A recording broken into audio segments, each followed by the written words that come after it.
हरियाणा का जो आर्थिक आधार है वो खेती है और भाजपा सरकार खेती को खत्म कर कॉर्पोरेट्स घराने को सौंपना चाहती है। और भाजपा को खुद भी ये पता है कि अब की बार भाजपा हरियाणा में 20 सीटों पार करने नहीं जा रही है।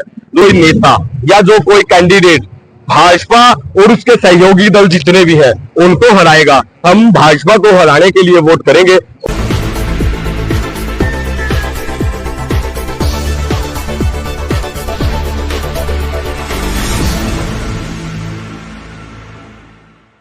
हरियाणा पंजाब के किसानों का आंदोलन चला था 2020-21 में। वैसे तो वो पूरे देश के किसानों का आंदोलन था, लेकिन जो 3 कृषि अध्यादेश लेके भाजपा की सरकार जो लेके आई थी उसमें हरियाणा की और पंजाब की जो मंडी व्यवस्था उसको खत्म करने का काम भाजपा की सरकार ने किया था और प्राइवेट सेक्टर में खेती को ये लेके जा रहे थे। तो निश्चित तौर पर हरियाणा, पंजाब और उत्तर प्रदेश के किसानों ने डटकर विरोध किया और 378 दिन वो आंदोलन चला। और उस आंदोलन को जीत कर जब हरियाणा और पंजाब के किसान वापस लौटे तो तब तक 750 किसानों की शहादत हो चुकी थी। और 750 किसानों का खोना ये गम किसान कौम शायद कभी भुला पाए। और 750 किसानों की शहादत के बावजूद जो भाजपा सरकार ने और भाजपा की आईटी सेल जो कहा जाएगा उसने किसानों को खालिस्तानी, आतंकवादी, देशद्रोही तक कहा है। तो देखिए निश्चित तौर पर हरियाणा के किसान इस चुनाव में अब भाजपा को मुंह तोड़ जवाब देने के लिए तैयार है। भाजपा के सामने एक चुनौती है। भाजपा कह रही है कि अब की बार तीसरी बार, लेकिन हम कह रहे हैं कि अब की बार भाजपा हरियाणा से बाहर। तो शायद कोई विकल्प ही नहीं बचता। भाजपा मुश्किल से 20 सीट पार कर पाएगी और भाजपा की हरियाणा से विदाई पूरी तरह तय है। अच्छा, अमित शाह लगातार दौरा कर रहे हैं, कह रहे हैं कि हमने हरियाणा में जो है विकास की एक नई गाथा लिखी है, नौजवानों को यहाँ जो है रोजगार दिया है। अग्निवीर योजना पे भी लगातार कह रहे हैं कि जो है उसमें हम लगातार ऐसे वो परसेंटेज बढ़ाएंगे जो अस्थायी नौकरी में रहे। तो उनका कहना है कि चाहे वो युवा का मामला हो, किसानों का जो मसला है, उन्होंने कानून वापस ले लिए थे जब ये बात हुई थी। तो उनका कहना है कि हरियाणा में हमने विकास की नई गाथा लिखी है। देखिए, कहने को तो अमित शाह जी देश के गृह मंत्री वो कुछ भी कह सकते हैं, लेकिन एक बात समझनी पड़ेगी इस देश के लोगों को कि जिस हरियाणा में वो रोजगार की बात करते हैं आके, एक बार हरियाणा का डाटा उठा के देखिए ना। CMIE centre for monitoring Indian economy ने क्या रिपोर्ट दी है कि हरियाणा देश में बेरोजगारी में पहले नंबर पे पहुंच चुका है। 37.4 की दर से हरियाणा आज देश में शीर्ष स्थान पर बना हुआ है बेरोजगारी के मामले में। तो देखिए, सोचने की बात है। हरियाणा के लोगों को पता है कि हरियाणा का जो देहात था वो बेल्ट की नौकरी ज्यादा पसंद करता था, जिसमें पुलिस कह लीजिए आप, आर्मी कह लीजिए। तो इन्होंने क्या किया, आर्मी को खत्म कर दिया। आर्मी 4 साल के, मेरा गांव लगभग 8000 मतदाताओं का गांव है और मेरे गांव में लगभग ये लगा के चलिए कि 20,000 के करीब आबादी है। तो अब देखिए मेरे गांव में चारों तरफ जब जिस टाइम हम यहाँ खड़े हैं तो सड़कों पे रास्ता नहीं होता था। इतने बच्चे रेस लगाते थे, दौड़ लगाते थे, दौड़ते थे। लेकिन आज गांव के स्टेडियम में जो जहां रेस लगाने जाते थे वहां घास जम चुकी है। तो इतने बुरे हालात हरियाणा के हैं। दूसरी बात, 3 कृषि अध्यादेश लेके आने की क्या जरूरत थी? जब 3 कृषि अध्यादेशों को जब हरियाणा, पंजाब और देश के जितने भी तमाम किसान संगठन है वो मना कर रहे थे कि भाई हमें ये कृषि अध्यादेश नहीं चाहिए, तो क्या वो जबरदस्ती किसानों का भला करने पे तुले थे? दूसरी बात ये भी है कि MSP का मुद्दा हरियाणा में आज के टाइम में सबसे बड़ा है और MSP को लेके आज भी हमारा आंदोलन चला हुआ है। देखिएगा, इस आंदोलन में भी लगभग 28 साथी हमारे शहीद हो चुके हैं और इस आंदोलन में भी जो हरियाणा सरकार ने हमारे ऊपर ज्यादतियां की है, जो हमें हरियाणा में घोषणा नहीं दिया, जो पंजाब से किसान संगठन चल के आए थे, उन ज्यादतियों को नहीं बुलाया जा सकता। सड़कें खोद के लगभग 4 फीट चौड़ी और 6 फीट ऊंची दीवार खड़ी कर दी। 433 किसान साथी हमारे इस आंदोलन में जो घायल हुए हैं, जो हरियाणा सरकार की ज्यादती की वजह से हुए हैं। 5 जो हमारे युवा किसान साथी इस आंदोलन में इस किसान कौम के लिए अपनी आंखों की रोशनी खो चुके हैं और एक साथी शहीद सुकन, जिसका अभी मामला जो चला हुआ है, उसको हरियाणा पुलिस की तरफ से गोली मार के उसको शहीद कर दिया गया था। तो देखिए, लड़ाई और संघर्ष जारी है और हरियाणा ने जो ज्यादतियां सही है, हरियाणा और पंजाब ने, शायद ही ये पूरे देश का मुद्दा है MSP, लेकिन हरियाणा और पंजाब मजबूत तरीके से इस मुद्दे पर लड़ रहा है। तो हरियाणा का जो आर्थिक आधार है वो खेती है और भाजपा सरकार खेती को खत्म कर कॉर्पोरेट्स घराने को सौंपना चाहती है। अब देखिए, हरियाणा में सबसे बड़ा मुद्दा क्या है? सबसे बड़ा मुद्दा हरियाणा में है कि जो 24 अगस्त 2021 को हरियाणा विधानसभा में उन्होंने भूमि अधिग्रहण कानून बदल दिया।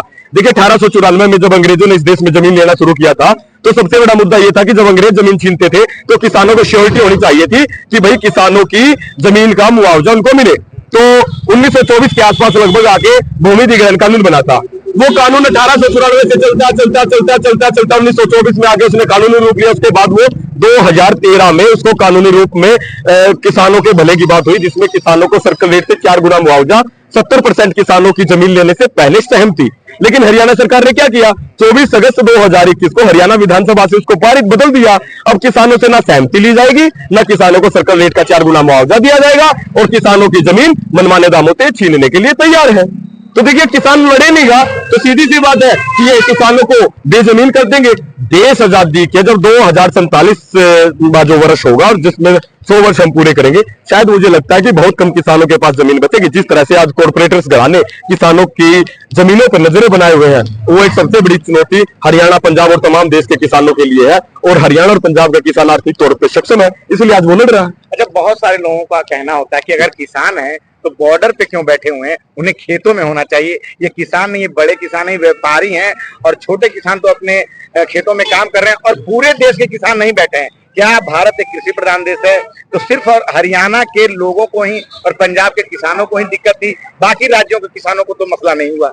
देखिए, कहने को तो ये बात है कि आंदोलन की जब बात चलती है तो आंदोलन में आज पूरे देश के किसान लगे हुए हैं। हम मध्य प्रदेश जाके आए, हम महाराष्ट्र जाके आए, हम तमिलनाडु, तेलंगाना, कर्नाटक, उत्तर प्रदेश, राजस्थान, हम कहां नहीं गए, हर जगह हमारा अच्छा भरपूर समर्थन हमें किसानों का मिला है। और लेकिन बात यह है कि जो लड़ने का तरीका हरियाणा और पंजाब के पास है, शायद वो इस देश में और कहीं नहीं है। और दूसरी बात यह है कि हरियाणा और पंजाब के किसान ही सड़कों पे क्यों बैठे हैं। देखिए, जब माननीय प्रधानमंत्री नरेंद्र मोदी जी गुजरात के मुख्यमंत्री होते थे, तो 3 मार्च 2011 को आप मोदी जी का पत्र उठा के देखिए, उनका ट्वीट उठा के देखिए, उन्होंने तत्कालीन प्रधानमंत्री मनमोहन सिंह को पत्र लिखा था कि देश के किसानों को झूठी एमएसपी की घोषणा करने से काम नहीं चलेगा, इनको एमएसपी दे दिए। मोदी जी ने हमसे वायदा किया था कि अगर हम सत्ता में आए तो हम पहली कदम से स्वामीनाथन आयोग की रिपोर्ट लागू करके किसानों को देंगे और एमएसपी का गारंटी कानून बना के देंगे। तो देश का किसान मोदी जी को उनके किए वायदे याद दिलाने के लिए जब दिल्ली की तरफ गया, तो हमें रास्ते में रोक के हमारे ऊपर जो गोलियां चलाई गई, जो इंजेक्टर मोर्टार, जो दूसरे देशों की, जो 2 देशों का युद्ध होता है उनमें जो चीजें यूज होती है, वो अपने देशों में यूज किया है।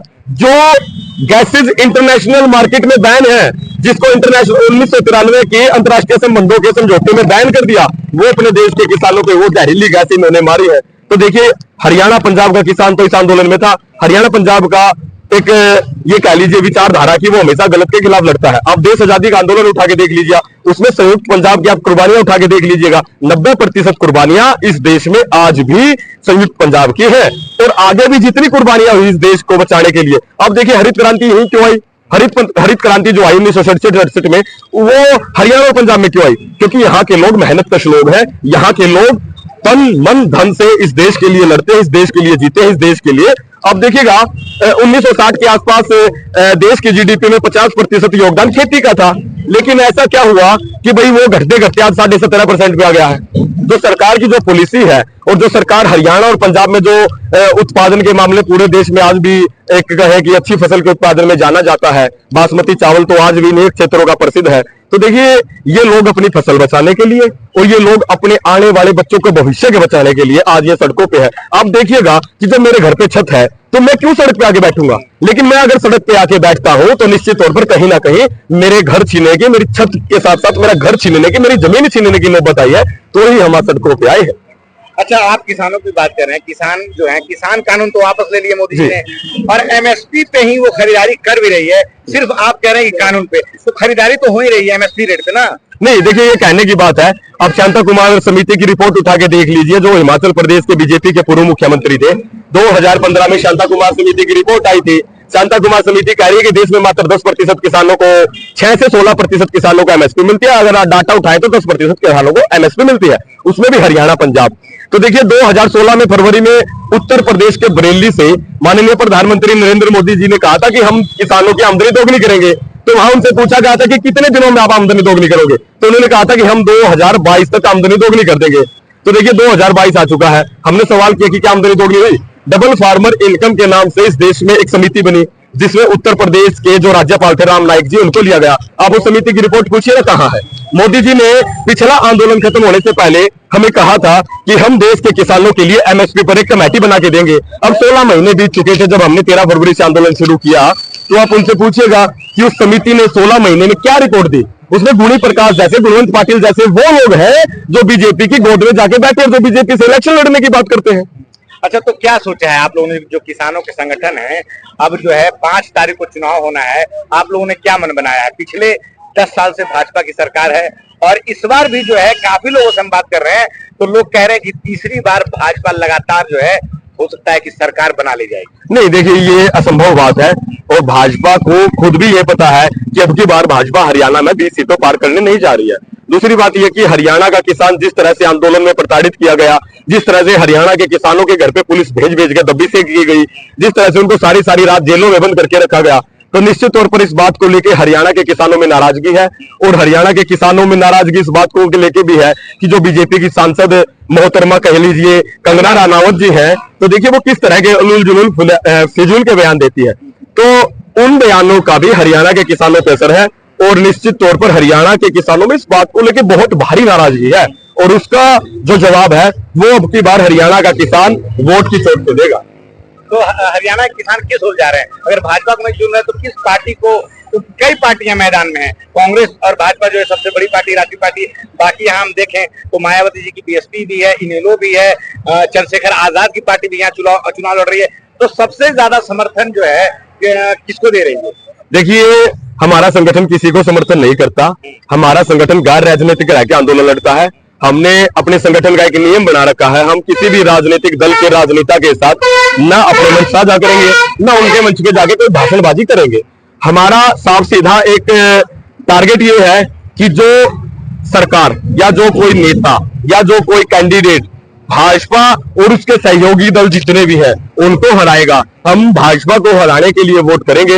और वो हो सकता है कि किसी इंडिपेंडेंट को हमें वोट करना पड़ जाए। जैसे मान लीजिए कि हमारे कॉन्स्टिट्यूशन से कोई अगर इंडिपेंडेंट कैंडिडेट मौजूद है तो हम उसको भी वोट कर सकते हैं। हमारे ऊपर कोई बंदिश नहीं है। हमारे मोर्चे ने साफ बोल रखा है कि भाजपा को छोड़ के और उसके सहयोगी दलों को छोड़ के, भाजपा को भी इसलिए छोड़ा जा रहा है क्योंकि भाजपा ने जो हमारे ऊपर अत्याचार किए, देखिए ये देश के संविधान के साथ एक धोखा ही कहा जाएगा कि जब देश का किसान दिल्ली में अपना हक और अधिकार मांगने के लिए जाया जाता है तो उसके ऊपर वो जहरीली गैसें मारी जाती है, वो जहरीली गैसें छोड़ी जाती है, इंजेक्टर मोर्टार छोड़े जाते हैं, 12 mm की गोलियां मारी जाती हैं, जो शायद इस देश का संविधान उनको कभी अनुमति नहीं देता। लेकिन प्रशासन और सरकार के अधिकारियों ने मिलकर इस तरह की घटनाओं को जो अंजाम दिया, उससे भारी भरकम नाराजगी हरियाणा के किसानों में आई है।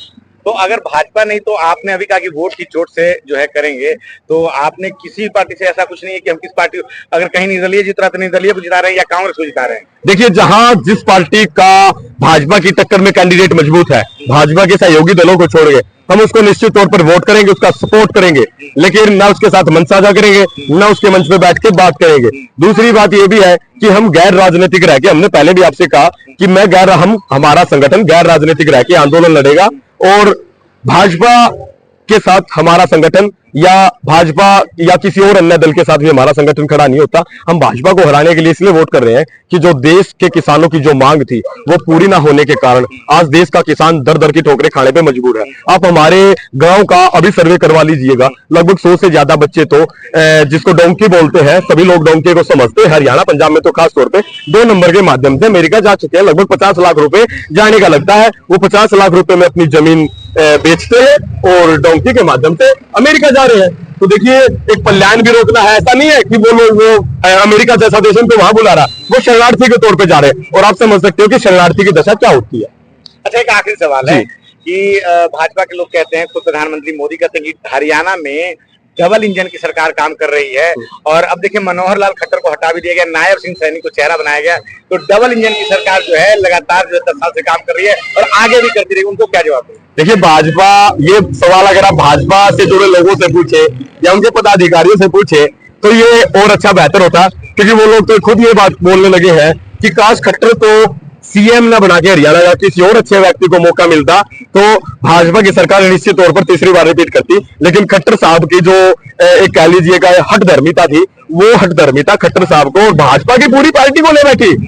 ठीक है, तो अब ये बात तो आप भाजपा के कार्यकर्ताओं से भी पूछ के देखना, अब की बार भाजपा 20 पार नहीं जा रही। और वो उनके खुद की कहवत है, वो खुद ये बात बोलते कि भाजपा की अब की बार विदाई तय होने को है। चलिए, ठीक है, धन्यवाद।